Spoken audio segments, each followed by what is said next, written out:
बिस्मिल्लाहिर्रहमानिर्रहीम। हम आज स्टार्ट करते हैं अपने नए टॉपिक द एक्सपोनेंशियल रिस्पांस से। हमने अपने प्रीवियस लेक्चर्स में इस चैप्टर नंबर 8 के एक्सप्रेशन फाइंड करी थी, general expression for the inductor current, जो कि I T is equal to I naught E minus R T upon L थी। This was the general expression for I T, जो कि हमने using the homogeneous differential equation find किया था। ठीक है, उसका एक जनरल सॉल्यूशन हमने अज्यूम किया था, तो उसके थ्रू हमने ये वाली एक्सप्रेशन फाइंड करी थी। इसी एक्सप्रेशन को हम अगर थोड़ा सा चेंज करें और इसको इस फॉर्म में लिख लें, यानी कि ये जो आई नॉट है इसको उठा के अगर हम लेफ़्ट हैंड पे लेके आ जाएं तो ये क्या बन जाएगा, I T upon I naught is equal to E minus R T upon L. ठीक है, अच्छा। और अगर हम इस एक्सप्रेशन की वैल्यू फाइंड करना चाहें for time t is equals to zero, यानी कि ये जो एक्सप्रेशन हमने फाइंड करी है या लिखी है I T upon I naught is equal to E minus R T upon L, अगर हम time t is equal to zero पे इसकी एक्सप्रेशन फाइंड करना चाहें, ठीक है, तो हम कैसे कर सकते हैं? इट्स वेरी सिंपल कि हमें क्या करना होगा, हमें यहाँ पर t की जगह पर ज़ीरो पुट कर देना होगा। तो ये क्या बन जाएगा, I T upon I naught is equal to E minus R T upon L. ठीक है, तो ये हो जाएगा I T upon I naught is equal to, जब हम t की जगह पर ज़ीरो पुट करेंगे यहाँ पर एक्सपोनेंशियल के ऊपर, तो ये e की पावर ज़ीरो हो जाएगा और ये बराबर हो जाएगा 1 के। यानी कि हम ये बात कह सकते हैं कि इस केस में I T is equal to I naught हो जाएगा, क्योंकि आई नॉट को उठा के हम यहाँ ले जाएंगे, 1 से मल्टीप्लाई कर सकते हैं, तो I T is equals to I naught हो जाएगा सिंपली। तो यही बात यहाँ पे लिखी हुई है कि at T is equal to zero I T is equal to I naught. ठीक है, यानी कि इनिशियल टाइम पे जब time T is equals to zero होगा तो आई टी आई नॉट के बराबर होगा। सही है जी। अच्छा, अब अगर ऐसा होगा I T is equals to I naught, तो इसके बाद for all the values of time अगर हम t की वैल्यू पुट करें इस वाली एक्सप्रेशन में, हम कोई भी वैल्यू अगर t की पुट करेंगे ज़ीरो से बड़ी, तो डेफिनेटली चूंकि इसकी पावर नेगेटिव एक्सपोनेंशियल की, इसी वजह से जो आई टी अपॉन आई नॉट है इसकी वैल्यू क्या होगी, 1 से छोटी आएगी। ठीक है, क्योंकि e की पावर यहाँ पे माइनस है, इसीलिए हम t की कोई भी वैल्यू यहाँ पर पुट करें उस सूरत में क्या होगा कि 1 से छोटी वैल्यू आएगी, because t is equal to zero पे तो ये 1 हो जाएगा। ठीक है, तो ज़ीरो से बड़ी हम कोई भी वैल्यू t की पुट करेंगे तो क्या होगा, ये जवाब में 1 से कम वैल्यू आएगी, क्योंकि ये e की पावर माइनस है, तो माइनस का मतलब 1 अपॉन ई हो जाएगा ये, तो ये 1 डिवाइड हो रहा होगा मुस्तकिल। ठीक है जी। तो इसका मतलब जब हम इसका ग्राफ प्लॉट करेंगे तो वो कुछ इस किस्म का ग्राफ हमें मिलेगा, जो कि स्टार्ट कहाँ से होगा, 1 से होगा। क्यों, क्योंकि जो मैक्सिमम वैल्यू है आई अपॉन आई नॉट की या I T upon I naught की, वो क्या होगी, 1 होगी at time t is equal to zero. वो हमने अभी एक्सप्रेशन से देख लिया। इसके बाद हम जब भी टाइम की वैल्यू ज़ीरो से बड़ी पुट करेंगे तो क्या होगा, हमें 1 से छोटी वैल्यू मिलेगी, तो इसका मतलब ये एक्सपोनेंशियली क्या होगा, ये डिक्रीज़ होगा और एक पॉइंट पे जाकर के ये क्या हो जाएगा, ज़ीरो हो जाएगा। लेकिन वो पॉइंट कौन सा होगा, इस एक्सप्रेशन के हिसाब से वो वाला पॉइंट इनफाइनाइट होगा, यानी कि जब टाइम इनफाइनाइट होगा, ठीक है, तो I T upon I naught zero के बराबर हो जाएगा। कैसे, इट्स वेरी सिंपल कि I T upon I naught is equal to, यहाँ पे क्या है, ई की power minus R T upon L है। इसका मतलब ये 1/e⁻r t/l होगा। तो ये 1/e अगर हम इनफाइनाइट पुट करेंगे तो ये क्या हो जाएगा, 1/इनफाइनाइट, और ये ज़ीरो होगा। तो IT/I0 कब, जब टाइम इनफाइनाइट होगा, इस टी की जगह पर हम क्या पुट कर रहे हैं, इनफाइनाइट। ठीक है, तो हमें क्या मिल रहा है, ज़ीरो मिल रहा है। तो ये इसका ग्राफ है। अच्छा, इसको जो है हम आम तौर पे नॉर्मलाइज्ड ग्राफ भी कहते हैं। नॉर्मलाइज्ड ग्राफ बेसिकली वो होते हैं जिसमें हम, हमारे पास एक set of X and Y values होती हैं, तो यहाँ पर जो एक्स है वहाँ पर हमारे पास टाइम आ जाएगा। ठीक है, या अगर हम कुछ वैल्यूज़ लिख लें, लेट सपोज ये एक्स है, मैं ग्राफ किस तरह बनाते हैं वो बता देता हूँ आपको कि नॉर्मलाइज्ड ग्राफ कैसा होता है।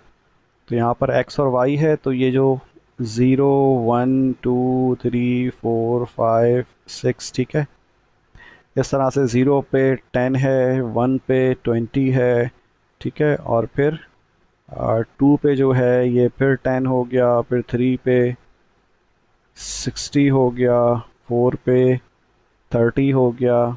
ठीक है, ये वैल्यूज़ हैं इस तरह से। तो जब हम नॉर्मलाइज ग्राफ जब हम प्लॉट करेंगे तो क्या होगा, हम इस y में से क्या चूज़ करेंगे, y की वैल्यू में से जो कि मैक्सिमम वैल्यू होगी। तो यहाँ पर 60 हमें दिख रहा है। ठीक है, तो हम क्या करेंगे, हम तमाम वैल्यूज़ को किससे डिवाइड कर देंगे, मैक्सिमम वैल्यू से डिवाइड कर देंगे, यानी कि 10/60, इसी तरह 20/60, फिर 10/60, फिर 60/60, देन 30/60। तो इससे हमें क्या वैल्यूज़ मिलेंगी, ये हो जाएगा ज़ीरो, ये 10/60, तो ये 1/6 आ जाएगा। ठीक है, इसी तरह ये 1/3 आ जाएगा। ठीक है, और फिर ये 1/6 आ जाएगा, और फिर नेक्स्ट ये 1 आ जाएगा। तो उसमें जो मैक्सिमम वैल्यू जो होगी वो क्या होगी, 1 होगी इसमें। ठीक है, तो पहले हम जब प्लॉट करेंगे तो क्या होगा, इसमें मैक्सिमम वैल्यू 1 होगी, बाकी ये तमाम वैल्यूज़ जो इसके ऊपर आ रही हैं और नीचे आ रही हैं वो क्या होंगी, 1 से छोटी होंगी। तो नॉर्मलाइज ग्राफ यही होता है कि जो सेट ऑफ वैल्यूज़ होती हैं हमारे पास y की, उसको हम डिवाइड कर देते हैं, उनमें चेक करते हैं सबसे बड़ी वाली वैल्यू कौन सी है। जो सबसे बड़ी वाली वैल्यू होती है उससे हम डिवाइड कर देते हैं, तो वो जो ग्राफ होता है वो नॉर्मलाइज हो जाता है और वो 1 से नीचे नीचे तमाम वैल्यूज़ आ जाती हैं। ठीक है, 1 या फिर 1 से नीचे नीचे। तो यहाँ पर भी वही काम हुआ हुआ है कि I/I0। ठीक है, अब ये जो I0 है ये बेसिकली ये कहाँ पर है, एट टाइम t=0 पे। तो एट टाइम t=0 पे हमें मैक्सिमम वैल्यू मिलेगी। तो जब हम I को डिवाइड कर देंगे IT को I0 से, तो हमें क्या मिलेगा, 1 मिल जाएगा। खैर, इसकी इतनी डिटेल में जाने की ज़रूरत नहीं है, फ़िलहाल जो हमें समझना है वो बस यही समझना है कि हमने यहाँ से देख लिया कि जब टाइम t=0 था तो उस वक्त IT/I0 जो है वो 1 के बराबर है।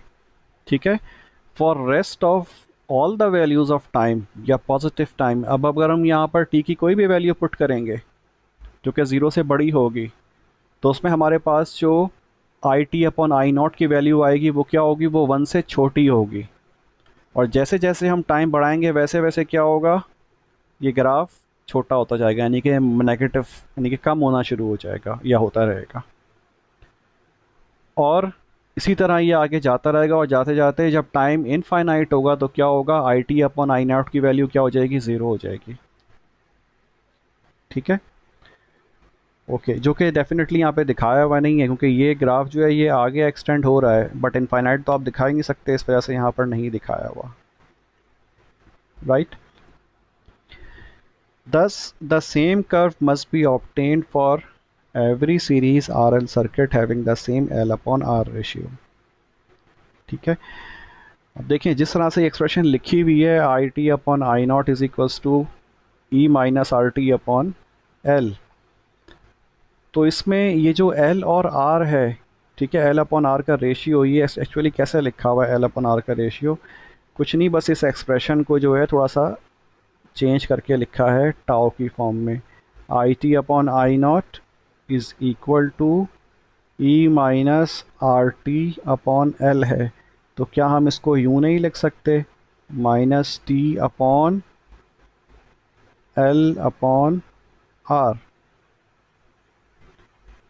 ठीक है, इसको हम इस तरह से लिख सकते हैं ना, टी के नीचे अगर हम आर को अगर हम नीचे लेके आ जाएं तो ये क्या होगा, ये एल अपॉन आर बन जाएगा नीचे आने के बाद। सही है, तो ये यही बात कह रहे हैं कि एल अपॉन आर का जो रेशियो है, तो एल और आर ये तो इंडक्टर और रेजिस्टर की वैल्यू है, तो कोई भी वैल्यू होगी जिसमें रेशियो हमारे पास सेम होगा तो हमें सेम ग्राफ मिलेगा। मतलब क्या है कि लेट सपोज अगर हमने आर की वैल्यू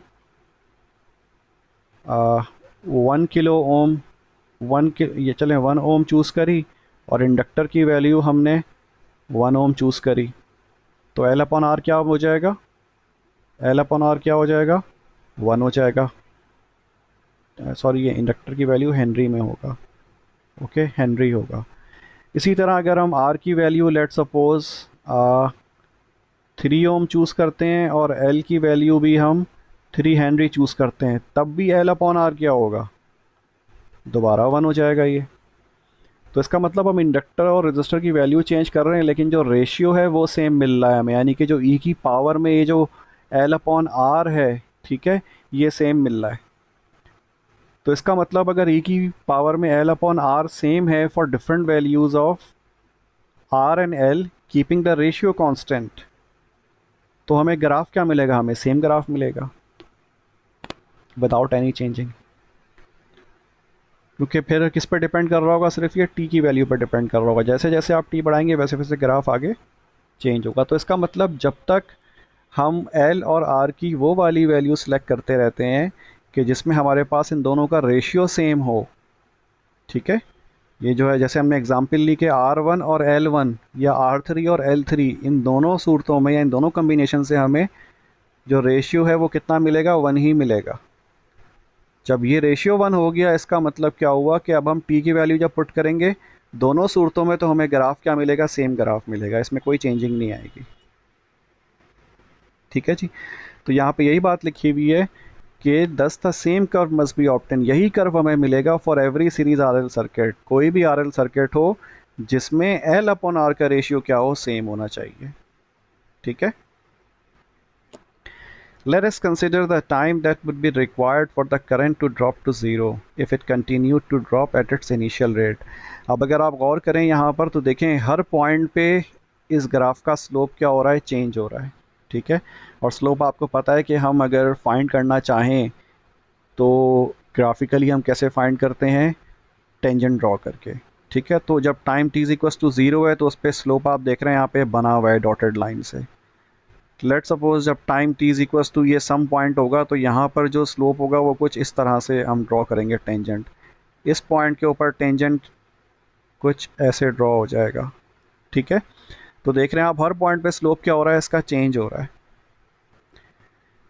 तो अगर हम ये बात मालूम करना चाहें कि जो इनिशियल रेट ऑफ चेंज था, ठीक है, जो इनिशियल ड्रॉप था आई अपॉन आई नॉट का, अगर हम उसी रेट पे अपने ग्राफ को एक्सटेंड करें या टेंजेंट ड्रॉ करें या कंटिन्यू करें, ठीक है, यानी कि अगर ये ग्राफ हम ज़ीरो करना चाहते, किस हिसाब से, इनिशियल रेट ऑफ चेंज के हिसाब से, यानी कि जब time t is equal to zero था, यानी कि इस पॉइंट के हिसाब से, यानी कि यहाँ पर जो रेट ऑफ चेंज था इनिशियल पॉइंट पे, ठीक है, तो अगर हम इस पॉइंट के हिसाब से जो रेट ऑफ चेंज है, अगर हम इस पॉइंट के हिसाब के रेट ऑफ चेंज के हिसाब से अगर इसको हम एक्सटेंड करते, ठीक है, या डिक्रीज़ करते ग्राफ को with same rate of change, कोई वेरिएशन नहीं होती, तो हमें क्या होता, हमें कितना टाइम लगता है इसको ज़ीरो तक पहुंचने के लिए। सिंपल सी बात है, हम क्या करेंगे, हम ज़ीरो पॉइंट के ऊपर या ज़ीरो इंस्टेंट के ऊपर, यानी कि जब time t is equal to zero था, जब यहाँ पर हम क्या करेंगे, एक टेंजेंट ड्रॉ करेंगे, और टेंजेंट को कहाँ तक एक्सटेंड करेंगे, जब तक ये इंटरसेप्ट नहीं कर लेता एक्स एक्सिस को। ठीक है, यानी कि यहाँ पर देखें इस लाइन के ऊपर चूंकि ये स्ट्रेट लाइन है, इसका मतलब इस पे स्लोप सेम है, और ये स्लोप क्या है, ये वही स्लोप है जो कि at time t is equal to zero पे था, इसी को हमने एक्सटेंड किया। ठीक है, थोड़ा गंदा ग्राफ बन रहा है, आप ये डॉटेड लाइन देख ही रहे हैं ना, ठीक है। This dotted line represents the slope at time t is equal to 0। Okay, तो अगर हम इसी रेट ऑफ चेंज के हिसाब से अपने ग्राफ को नीचे लेके आते तो क्या होता, ये इस पॉइंट पे आके इंटरसेप्ट कर लेता एक्स एक्सिस को, ठीक है। लेकिन अभी जो आप रेड ग्राफ देख रहे हैं, इसका मतलब क्या है कि ये हर पॉइंट पे इसका स्लोप चेंज हो रहा है। अभी इनिशियली यहाँ है, फिर इधर है, फिर ऐसे है, फिर ऐसे है, फिर ऐसे है, तो ये स्लोप क्या हो रहा है, कॉन्स्टेंटली चेंज हो रहा है, हर पॉइंट पे चेंज हो रहा है। तो अगर हम इसको इस तरह से कंसिडर ना करें, अगर इसको हम ऐसे कंसिडर करें कि जो इनिशियल रेट था उसी रेट पे अगर इसको हम नीचे लेके आते हैं या डिक्रीज़ करते हैं सेम रेट ऑफ चेंज से, तो सिंपल सी बात है, अगर हम रेट ऑफ चेंज सेम रखेंगे तो हमें स्ट्रेट लाइन मिलती है हमेशा। तो वही ये स्ट्रेट लाइन डॉटेड लाइन यहाँ पर आपको ड्रॉ करके दिखाया हुआ है। और ये इस पॉइंट पे आके क्या हुआ, इसने इंटरसेप्ट किया किसको, टी लाइन को या फिर एक्स एक्सिस को। और आई अपॉन आई नॉट की वैल्यू क्या है इस पॉइंट के ऊपर, ज़ीरो है, देख लें आप, ठीक है, कोई हाइट नहीं है इसकी, ज़ीरो है आई अपॉन आई नॉट। तो इस पॉइंट के ऊपर I upon I naught is equal to zero है।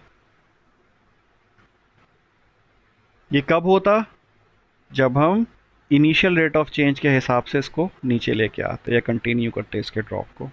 ओके, अच्छा जी। तो ये इनिशियल रेट ऑफ चेंज हम कैसे मालूम कर सकते हैं, इट्स वेरी सिंपल, कि हमें जो एक्सप्रेशन है वो मालूम है। रेट ऑफ चेंज क्या होता है, डी अपॉन डी टी होता है। किसका निकाल रहे हैं, आई अपॉन आई नॉट का निकाल रहे हैं। रेट ऑफ चेंज कब निकाल रहे हैं, time T is equal to zero. सही है, तो यानी कि ये जो एक्सप्रेशन है इसका हम डिफरेंशियल लेंगे, D I T upon D T, ठीक है। तो जब हम इसका डिफरेंशियल लेंगे तो ये क्या हो जाएगा, D upon D T of E minus R T upon L, ठीक है। तो E minus R T upon L, तो देखें ये वैसे ही आ जाएगा। और फिर जब हम पावर पर डिफरेंशियल अप्लाई करेंगे तो क्या मिलेगा हमें, माइनस आर अपॉन एल मिल जाएगा, ठीक है। समझ में आ गई बात। तो इस एक्सप्रेशन को हमने क्या किया, यहाँ पर डिफरेंशिएट किया, डिफरेंशिएट करेंगे तो हमें ये मिल जाएगा। ओके, अभी हमने इसको डिफरेंशिएट किया, D upon D T of I upon I not किया। अभी हमने इसमें टाइम टी ज़ीरो पुट नहीं किया। जब हम टाइम इसमें टी ज़ीरो पुट कर देंगे यहाँ पर, तो ये क्या बचेगा, सिर्फ माइनस आर अपॉन एल बच जाएगा, क्योंकि ये जो है पावर ज़ीरो का मतलब वन हो जाएगा, ठीक है। तो इसका मतलब क्या हुआ कि D upon D T of I upon I naught at time T is equal to zero किसके बराबर होता है, माइनस आर अपॉन एल के बराबर होता है। यानी कि rate of change of I upon I naught at time T is equals to zero किसके बराबर है, माइनस आर अपॉन एल के बराबर है। ये हमें स्लोप मालूम हो गया, ठीक है, या रेट ऑफ चेंज मालूम हो गया, रेट ऑफ चेंज की वैल्यू मालूम हो गई, minus R upon L. Okay, अच्छा जी। खैर ये वही चीज़ रिपीट की हुई है। We designate the value of time it takes for IT upon I naught to drop from unity to zero, assuming a constant rate of decay by Greek letter tau, ठीक है। अगर हम जो time I T upon I naught, ठीक है, zero तक पहुंचने में लेगा, और स्टार्ट कहाँ से होगा, वन से होगा, ठीक है। तो जो टाइम ये कंज्यूम करेगा उसको हम टाइम को हम एक कांस्टेंट नाम दे देते हैं, और वो क्या होता है, टाउ होता है। इसको हम टाइम कांस्टेंट कहते हैं, ठीक है। यानी कि जो आई टी अपॉन आई नॉट है, अगर ये वैल्यू वन से ड्रॉप हो कहाँ तक, ज़ीरो तक, तो ये कितना टाइम कंज्यूम करेगा, टाउ टाइम कंज्यूम करेगा, ठीक है। इसको हम क्या नाम देते हैं, टाइम कांस्टेंट का नाम दे देते हैं। अच्छा जी, तो जो टाउ होगा वो किसके बराबर होगा, देखें ये क्या था हमारे पास, रेट ऑफ चेंज था, माइनस आर अपॉन एल, सही है। रेट ऑफ चेंज का मतलब हमें एक तरह से वेलोसिटी मालूम है, सही, लेकिन हमें अभी टाइम नहीं पता। सही। तो हमें टाइम निकालना है, यानी कि टाउ की वैल्यू निकालनी। तो वो कैसे निकाल सकते हैं? आपने फार्मूला पता हो, आपको फार्मूला शायद मालूम हो, इनफैक्ट याद भी होगा। S is equals to V T. ठीक है, ये वी है और ये टी है और ये क्या है, एस है। एस क्या है, डिस्टेंस है। तो देखें इस पॉइंट से लेकर के यहाँ तक का डिस्टेंस कितना है, 1 है। ठीक है, क्योंकि 1 से स्टार्ट हुआ और 0 तक आया है। तो इसका मतलब एस की वैल्यू क्या हो जाएगी, 1 हो जाएगी। मैं एनालॉजी के हिसाब से समझा रहा हूँ ताकि समझ में आ जाए आपको। और टाइम कितना कंज्यूम हुआ है इसको यहाँ से 0 तक आने में, वो तो टाउ कंज्यूम हुआ है, हमने इसको टाउ का नाम दिया। इसका मतलब यहाँ पे हम क्या पुट करेंगे, टाउ पुट करेंगे टी की जगह पर। अब रह गया वेलोसिटी, ये रेट ऑफ चेंज है। तो रेट ऑफ चेंज जो है वो तो हमने मालूम किया ही है, कितना है, आर अपॉन एल। सही है। अच्छा, इसमें आप बोलेंगे माइनस भी लगा हुआ है। हाँ, ये माइनस भी है यहाँ पर। अगर ये माइनस है तो इसका मतलब जो डिस्टेंस है वो भी कितना होगा, फिर वो -1 होगा, बिकॉज ये 1 से 0 पे आ रहा है ना, यानी कि वापस रिवर्स जा रहा है। तो इस वजह से माइनस कैंसिल हो जाएगा। ठीक है, तो ये क्या बन जाएगा, R upon L tau is equal to 1। तो टाउ इज इक्वल टू क्या हो जाएगा, एल अपॉन आर हो जाएगा। इसका मतलब इतना टाइम कंज्यूम होगा। ओके, यही चीज़ जो है यहाँ पर लिखी हुई है कि R upon L tau is equal to 1 और tau is equal to L upon R. So this is the time constant.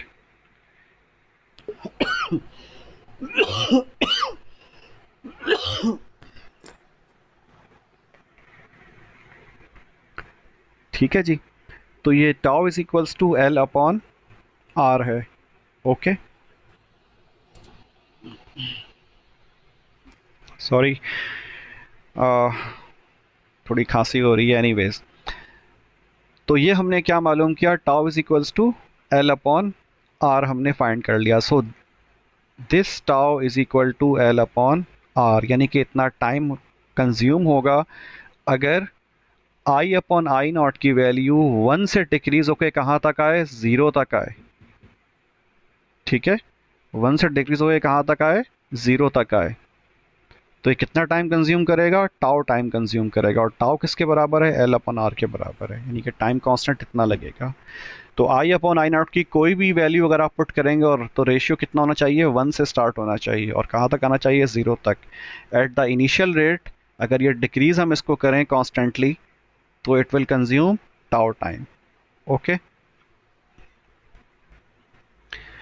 To find tau from the response curve for the tangent to the curve at t is equal to 0। तो ये वही tangent draw किया हुआ है, t is equal to 0 as shown in figure. The tangent intercepts with the time axis at t is equal to tau. Okay, the ratio L upon R has the units of seconds since the exponent RT upon L must be dimensionless. Okay, अब देखें ये जो formula है E minus R T upon L, ठीक है, तो इसको dimensionless होना चाहिए। It has to be dimensionless. उसकी वजह क्या है, उसकी वजह ये है कि ये बराबर किसके है, ये बराबर है आई अपॉन आई नॉट के। ऊपर भी करंट है, नीचे भी करंट है। सही है। तो एम्पियर अपॉन एम्पियर कोई डायमेंशन नहीं होगा। आई डोंट नो आपकी ये बात समझ में आ रही है नहीं आ रही है। मैं इसको थोड़ा सा बेहतर समझा देता हूँ इस तरह से कि जो फार्मूला है वो क्या है, I upon I naught is equal to E की power minus R T upon L. ठीक है, तो ये जो आई है इसका मतलब एम्पियर, और नीचे भी आई नॉट है इसका मतलब भी एम्पियर। तो कोई यूनिट होनी चाहिए इसकी, नहीं होनी चाहिए। तो लेफ्ट हैंड पे कोई यूनिट नहीं है, इसका मतलब ये वाला जो पोर्शन है इसकी भी कोई यूनिट नहीं होगी, ये डायमेंशन लेस होगा। Unit means dimension. तो इसमें जो एक टर्म हम देख रहे हैं ऊपर ई की पावर में, वो क्या है, टाइम है, यानी कि सेकंड। तो इस सेकंड को ख़त्म करना है हमने। तो ये सेकंड कैसे ख़त्म हो सकता है, जब नीचे भी एक सेकंड आ जाए।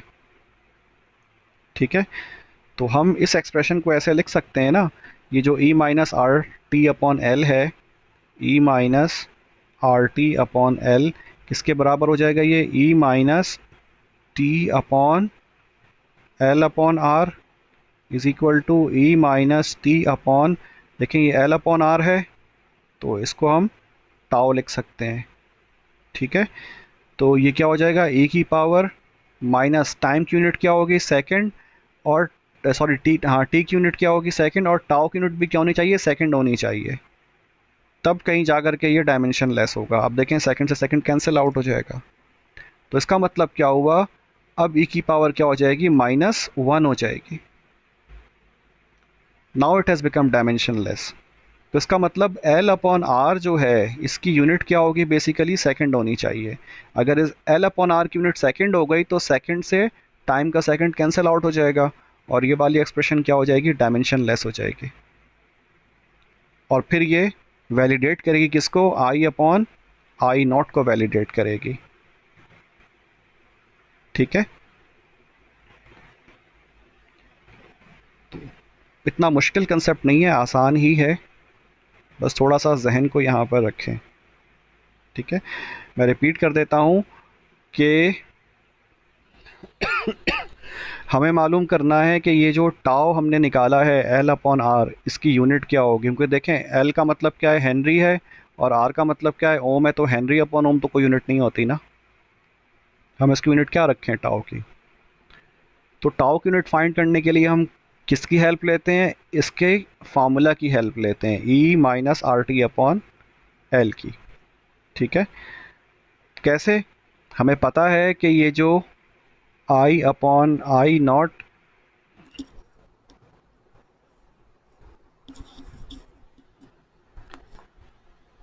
Is equal to E minus R T upon L है, तो ये आई अपॉन आई नॉट का मतलब क्या होगा कि ये आपस में कैंसिल आउट हो रहे हैं, क्योंकि आई भी एम्पियर में और आई नॉट भी एम्पियर में, तो ये कैंसिल होकर क्या मिलेगा, हमें 1 मिल जाएगा। इसका मतलब इसकी कोई यूनिट नहीं होगी, तो हम इसकी हेल्प ले लेते हैं। लेफ्ट हैंड पे कोई यूनिट नहीं है, तो राइट हैंड पे जो एक्सपोनेंशियल है इसकी में भी कोई यूनिट नहीं होनी चाहिए। तो इसका मतलब क्या होगा, ये ई की पावर माइनस आर, ठीक है, टी अपॉन एल है, तो इसको हम क्या लिख सकते हैं, ई की power minus T upon L upon R. ठीक है, तो ये माइनस टी और एल अपॉन आर किसके बराबर है, टाउ के बराबर है। ठीक है, ये हमने यहाँ पे फाइंड किया हुआ है, सही।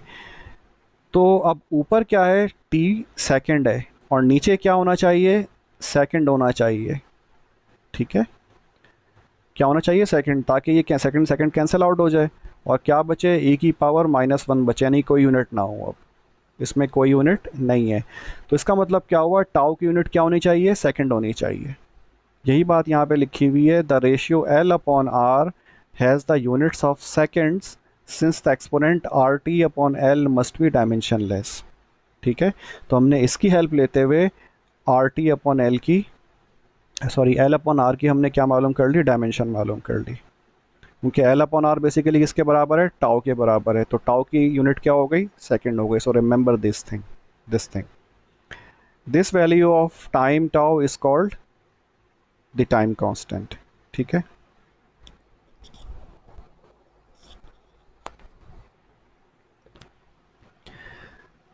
अच्छा जी, अब आ जाएं थोड़ा सा टाइम कांस्टेंट का जो कॉन्सेप्ट है उसको थोड़ा सा मज़ीद हम क्लैरिफाई करते हैं। देखें, जो स्टेटमेंट यहाँ पे लिखी हुई है, the time constant of a circuit is the time required for the response to decay to a factor of 1 upon e or 36.8% to its initial value।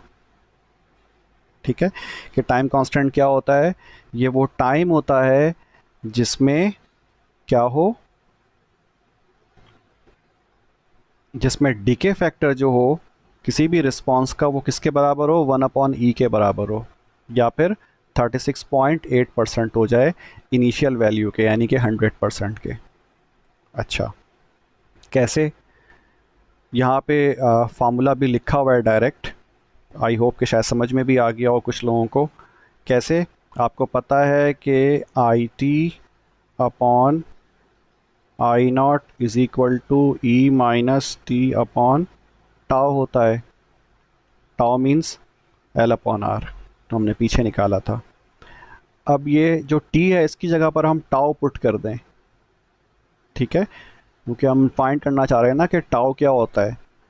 तो अगर हम इसमें टाउ की वैल्यू पुट कर दें, यानी कि I tau upon I naught is equal to E की पावर माइनस टी की जगह पे हम क्या पुट करेंगे, टाउ, और नीचे भी क्या है, टाउ। टाउ से टाउ कैंसिल हो जाएगा, तो ये क्या मिलेगा, I tau upon I naught is equal to E की पावर -1। तो यहाँ पे यही लिखा हुआ है, I tau upon I naught is equal to E की पावर -1। सही है। तो ये वो वाला टाइम है टाउ जिसमें जो डीके फैक्टर होगा रिस्पॉन्स का वो कितना होगा, ई की पावर -1, या फिर 1/e भी इसको हम कह सकते हैं। ई की पावर -1 का मतलब क्या है, 1/e। तो अगर आप 1 को डिवाइड करेंगे इस एक्सपोनेंशियल से तो हमें क्या मिलेगा, 0.3679 मिलेगा, यानी कि 36.8% मिल जाएगा आपको। और ये किसका होगा, ये इनिशियल वैल्यू का होगा, यानी कि 100% का इतना, या 1 से रिड्यूस होकर कितना हो जाएगा, 0.3769। ठीक है। तो इसीलिए हम कह सकते हैं, देखें ये आई नॉट है ना, तो आई नॉट कहाँ चला जाएगा, इधर आ जाएगा।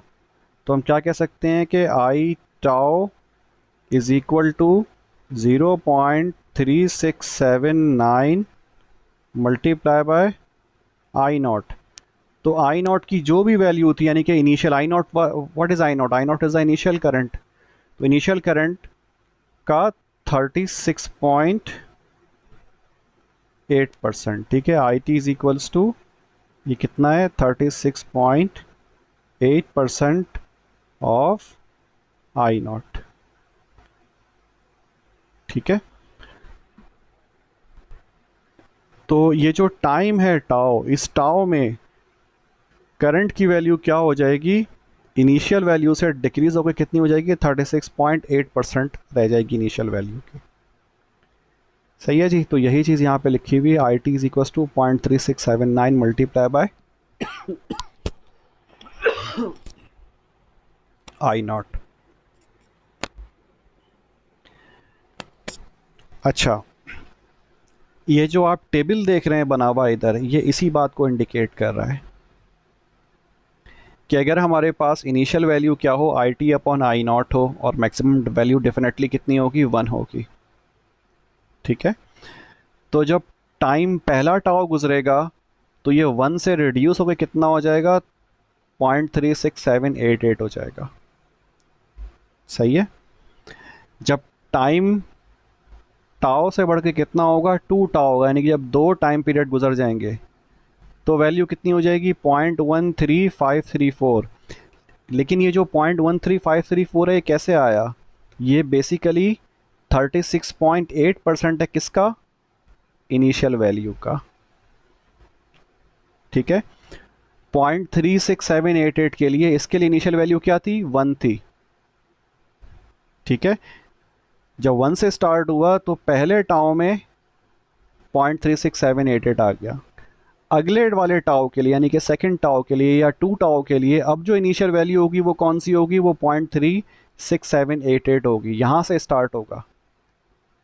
ठीक है। और इसका 36.8% किसके बराबर होगा, 0.13534 के बराबर होगा। सही है। थर्ड टाउ होगा, तो इस थर्ड टाउ के लिए इनिशियल वैल्यू क्या हो जाएगी, ये वाली हो जाएगी 0.13534। तो 0.13534 का 36.8% कितना होगा, इतना हो जाएगा 0.04979। ठीक है। फिर 4t के लिए इनिशियल वैल्यू क्या हो जाएगी, अब 0.04979 will become the initial value for this. और 0.0497 का 36.8% कितना हो जाएगा, 0.01832। ठीक है। तो मैं अगर यहाँ पे सिंपली लिख दूँ आसानी के लिए आपकी, तो ये क्या हो जाएगा, जो टाव है, असल में राइटिंग इतनी साफ़ होती नहीं है इस पर। चलें, पहला जो है ये कैसे आया, 1 मल्टीप्लाई बाय कितना, 36.8%। ठीक है। ये पहले टाव के लिए है। सेकेंड टाउ के लिए क्या हो जाएगा, 0.3678 मल्टीप्लाई बाय 36.8%। ठीक है, फिर 3 टाउ के लिए क्या हो जाएगा, 0.1354 मल्टीप्लाई बाय 36.8%। ठीक है, तो हर अगले वाले टाउ के लिए, हर नेक्स्ट टाउ के लिए जो पिछली वाली वैल्यू थी वो इनिशियल वैल्यू बन जाएगी। तो इसका मतलब क्या हुआ कि रेट ऑफ चेंज तो सेम है, लेकिन चूंकि इनिशियल वैल्यू डिक्रीज़ हो जाती है, चेंज हो जाती है, इसी वजह से हमें जो स्लोप मिलेगा वो डिफरेंट मिलेगा। और अगर आप इस ग्राफ पे गौर करें तो देखें, इनिशियल वैल्यू यहाँ पर क्या थी, 1 थी। ठीक है,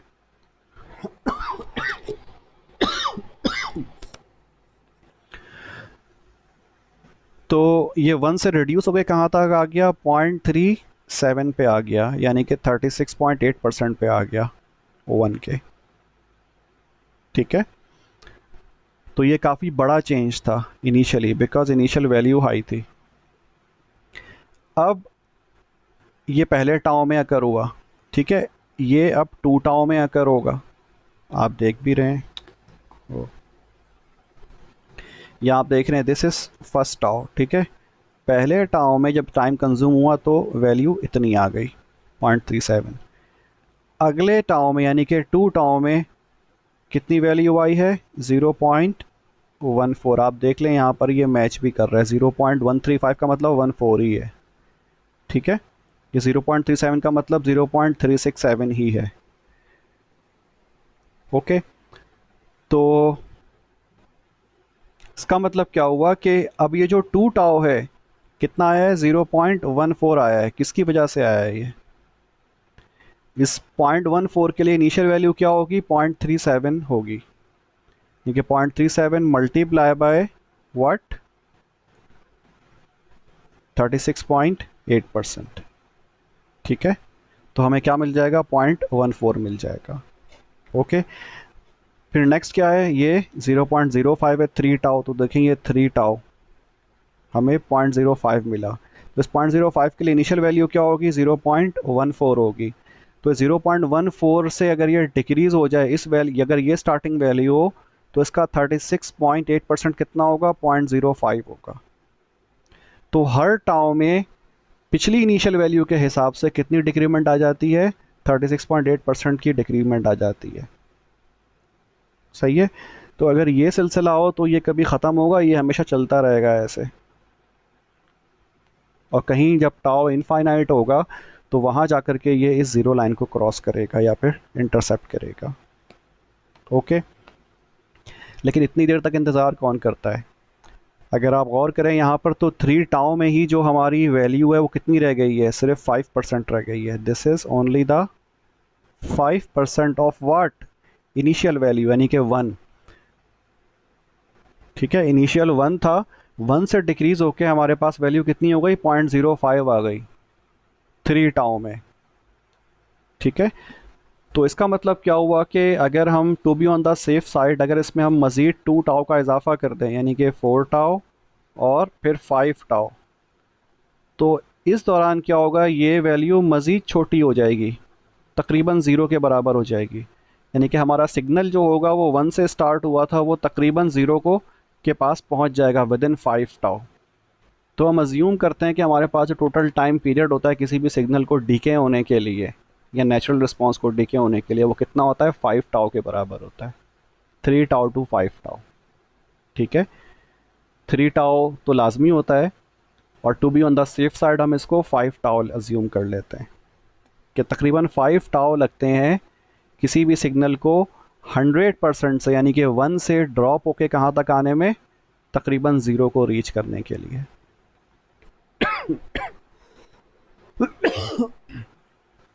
क्योंकि आप देख भी रहे हैं यहाँ पर ये 5 टाउ है।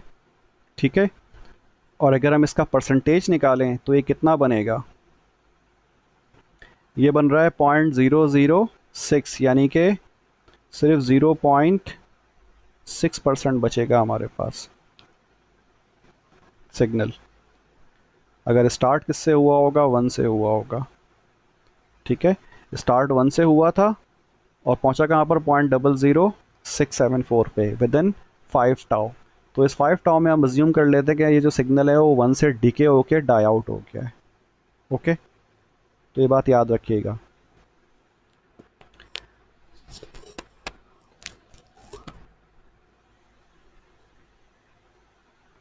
अच्छा जी, अब ये आपको दिखाया हुआ है time constant for different values कि यहाँ पर टाउ इज़ इक्वल्स टू क्या है, 2 है, यहाँ पे टाउ इज़ इक्वल टू 1 है और यहाँ पे टाउ इज़ इक्वल टू 0.5 है। तो अब अगर हम गौर करें यहाँ पर, तो जो ग्राफ आप देख रहे हैं, इस ग्राफ में हमें टाउ की 3 वैल्यूज़ पे प्लॉटिंग करके दिखाई हुई है और ये ग्राफ किसका है, v अपॉन वी नॉट का है। हमने पीछे आई अपॉन आई नॉट देखा था, तो बात एक ही है, उससे कोई फ़र्क नहीं पड़ता, ठीक है, क्योंकि फार्मूला तो मौजूद है हमारे पास v का भी और i का भी। अच्छा, तो देखें ग्राफ किसका है, ये e की power minus T upon tau का है। इसमें डिफरेंट वैल्यूज़ ऑफ टाउ के लिए ग्राफ प्लॉट किया हुआ है, ठीक है। तो आप खुद गौर करें यहाँ पर कि टाउ किसके बराबर होता है, एल अपॉन आर के बराबर होता है, सही है। अगर इंडक्टर की वैल्यू बड़ी होगी, ठीक है, लेट्स सपोज इंडक्टर की वैल्यू यहाँ पर हम 10 ले लेते हैं और आर की वैल्यू 2 ले लेते हैं, तो टाउ हमारे पास कितना आ जाएगा, 5 आ जाएगा, 5 सेकेंड, सही है।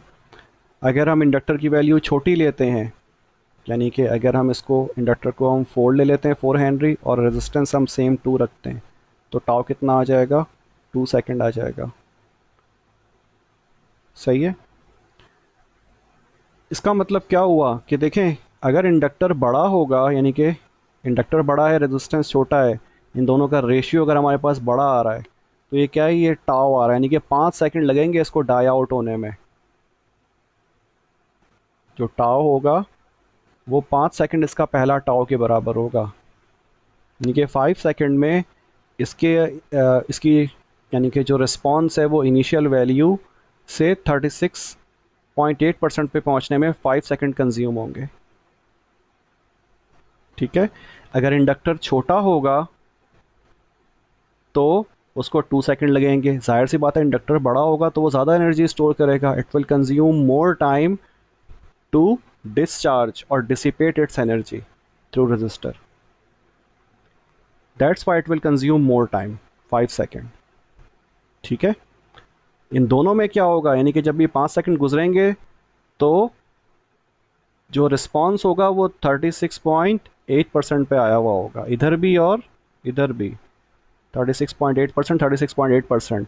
लेकिन चूंकि पहले वाले केस में इंडक्टर बड़ा था, ठीक है, 10 हेनरी का था, तो इसके पास एनर्जी ज़्यादा थी, तो इसका मतलब ये ज़्यादा टाइम कंज्यूम करेगा अपनी स्टोर्ड एनर्जी को डिसिपेट करने में, यानी कि 36.8% पर लाने में इसको जो टाइम कंज्यूम होगा दैट विल बी 5 सेकेंड, यानी कि टाउ 5 सेकेंड के बराबर होगा। तो इसीलिए आप ग्राफ देख रहे हैं यहाँ पर 3 टाउस का, tau is equal to 2, tau is equal to 1 and tau is equal to 0.5। तो देखें टाउ इज इक्वल टू 2 का मतलब क्या है, यहाँ पर इंडक्टर बड़ा है, तो देखें ये स्टार्ट हुआ और इसका स्लोप भी क्या है, कम है, ठीक है, और ये बड़े आराम से ड्रॉप होता हुआ कहाँ आएगा, आखिर में कहीं जाकर के ये ज़ीरो पे पहुँचेगा, यानी सबसे देर में ये ज़ीरो पे पहुँचेगा। उसकी वजह क्या, इसके पास एनर्जी ज़्यादा है, ये देर से अपनी एनर्जी को क्या करेगा, डिसिपेट करेगा। टाउ इज इक्वल टू 1, यानी कि ये कम टाइम में अपनी एनर्जी क्या करेगा, रिलीज़ कर देगा। उसकी वजह क्या है, इस केस में इंडक्टर छोटा है, ठीक है। टाउ इज इक्वल टू 2 है यहाँ पर, तो हम क्या बात कह सकते हैं, अगर चले मैं इसको क्लियर कर देता हूँ। Let suppose tau is equal to 2 का मतलब एल अपॉन आर, ठीक है, हम आर कांस्टेंट रखते हैं, एल की वैल्यू हम चेंज करते हैं सिर्फ। तो यहाँ पर क्या हो जाएगा, एल की वैल्यू अगर हम लेट सपोज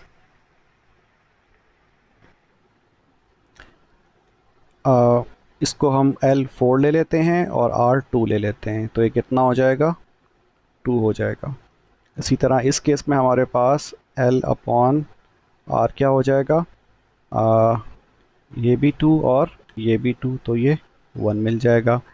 और ये 0.5 में क्या होगा हमारे पास, नीचे 2 और ऊपर 1, तो ये 0.5 हो जाएगा। तो आप देख रहे हैं कि इस केस में हमारे पास इंडक्टर 4 हेनरी का है, इस केस में इंडक्टर 2 हेनरी का है, इस केस में इंडक्टर 1 हेनरी का है। तो जब 4 हेनरी का है तो क्या हुआ, इसके पास एनर्जी ज़्यादा है, तो ये पहला ग्राफ है, ये देर से क्या होगा, डाई आउट होगा। जब इंडक्टर और रजिस्टर यानी कि second tau is equal to 1 वाला, ठीक है, इस केस में क्या हो रहा है हमारे पास, ये मॉडरेटली क्या हो रहा है, ये डाई आउट हो रहा है, ठीक है। और जो थर्ड केस है हमारे पास लास्ट वाला, उस केस में क्या होगा आखिरी में, आप देख रहे हैं कि ये 1/2 है यानी कि 0.5 है, तो इसमें इंडक्टर सबसे छोटा है हमारे पास, 1 हेनरी है सिर्फ, तो ये फ़ौरन डिस्चार्ज हो जाएगा, यानी कि इसका जो रिस्पॉन्स होगा वो जल्दी क्या होगा, डाई आउट होगा, ठीक है जी। तो कुछ इस किस्म की इंटरप्रिटेशन है इस टाओ की, बिकॉज ऑफ L/R रेशियो, ठीक है जी, ओके। अच्छा जी, अब ये न्यूमेरिकल है, बहुत आसान सा। तो इसमें आपको मालूम करना है, in a source free series RL circuit find the numerical value of the ratio I2 tau upon I tau. तो हमें ये जो I2 टाउ है इसका मतलब क्या होगा, ये फार्मूला है IT is equals to I0 E minus T upon tau, ये हमें फार्मूला पता है। इसमें टाउ L/R के बराबर है, ठीक है। तो इसमें क्या करना है आपको, इसमें आपको रेशियो मालूम करना है I2 टाउ और I टाउ का। तो मतलब क्या हुआ इसका, यहाँ पे सॉल्व किया हुआ तो है, ठीक है, लेकिन मैं इसको थोड़ा सा एक्सपेंड करके दिखा देता हूँ ताकि आपके लिए करना आसान हो जाए। तो बस इसी फार्मूले को इस्तेमाल करना है, ठीक है, वो हम करते हैं यहाँ पर। कैसे, आई टी की जगह पर क्या लिखेंगे हम, 2 टाउ इज इक्वल टू क्या हो जाएगा, ये हो जाएगा I0, ठीक है, ई की पावर माइनस टाउ, टी की जगह पे क्या आएगा, 2 टाउ आ जाएगा, डिवाइडेड बाय टाउ, सही। तो टाउ से टाउ कैंसिल हो जाएगा, तो ये क्या आ जाएगा, I 2 tau is equal to I0 E की पावर -2, सही है। तो जो पहला वाला जो पार्ट है I2 टाउ, उसका हमने जो न्यूमरेटर है वो मालूम कर लिया। अब डिनोमिनेटर किसका है, आई टाउ के बराबर है, यानी कि आई टाउ। तो ये हम मालूम करते हैं I0 ई की पावर माइनस टी की जगह पे टाउ और नीचे टाउ, तो टाउ से टाउ कैंसिल हो गया, ये क्या आ जाएगा, I0 ई की पावर -1, ठीक है। तो ये हमने दोनों मालूम कर लिए। हमें अब क्या करना है, रेशियो मालूम करना है, यानी कि I2 tau upon I tau is equal to क्या होगा, ये I0 ई की power -2 divided by I0 E की पावर -1, तो I0 से I0 कैंसिल हो गया, क्या मिला हमें, ई की पावर -2 डिवाइड बाई ई की पावर -1, सही है। तो अब देखें ये यहाँ पर किया हुआ है, सही है, ई की पावर -2 अपॉन ई की power -1 is equal to 0.3679।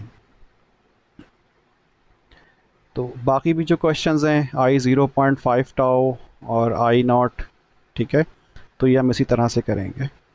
I0 किसके बराबर है, I0 के बराबर है, तो इट्स वेरी सिंपल, ओके। तो ये ट्राई कीजिएगा, यहाँ पे सॉल्व किया हुआ भी है, हो जाएगा आप लोगों से इंशाल्लाह, कोई मसला नहीं होगा। ओके जी, तो इस लेक्चर को हम यहीं पर ही एंड करते हैं, ठीक है। फिर नेक्स्ट लेक्चर में हम the source free RC circuit हम करेंगे इंशाल्लाह।